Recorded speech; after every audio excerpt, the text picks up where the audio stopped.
अंकलखोप व नागठाणे परिसरात अवकाळी पाऊस, गारपीट आणि वादळी वाऱ्यामुळे शेतकऱ्यांचे मोठे नुकसान झाले असून या पार्श्वभूमीवर डॉक्टर विश्वजित कदम यांनी बाधित शेतकऱ्यांची प्रत्यक्ष भेट घेऊन पाहणी केली।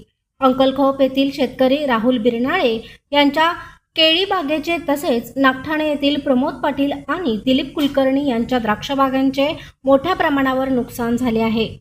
उभ्या पिकांचे अक्षरशः चुराडे झाले असून अनेक ठिकाणी बागा पूर्णपणे जमीनदोस्त झाल्याचे चित्र पाहायला मिळत आहे। दुष्काळात 13वा महिना अशी अवस्था या अवकाळी पावसामुळे निर्माण झाली आहे। शेतकऱ्यांनी तळहाताच्या फोडाप्रमाणे जपलेल्या बागा क्षणार्धात उद्ध्वस्त झाल्याने त्यांच्या अडचणी आणि वेदना समजून घेत आमदार डॉक्टर विश्वजित कदम यांनी त्यांना धीर दिला।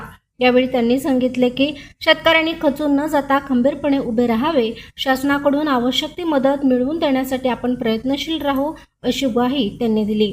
तसेच अवकाळी पावसामुळे बाधित झालेल्या सर्व क्षेत्रांचे तात्काळ पंचनामे करण्याच्या सूचना संबंधित अधिकाऱ्यांना देण्यात आल्या। स्थानिक प्रशासनानेही नुकसानग्रस्त भागाचा आढावा घेतला असून शेतकऱ्यांना लवकरात लवकर मदत मिळावी यासाठी हालचाली सुरू झाल्या आहेत। मात्र सतत बदलत्या हवामानामुळे शेतकऱ्यांसमोर मोठे संकट उभे ठाकले असून त्यातून सावरण्यासाठी शासनाच्या तातडीच्या हस्तक्षेपाची गरज व्यक्त केली जात आहे। प्रशांत कांबळे, अग्रणी न्यूज, विटा।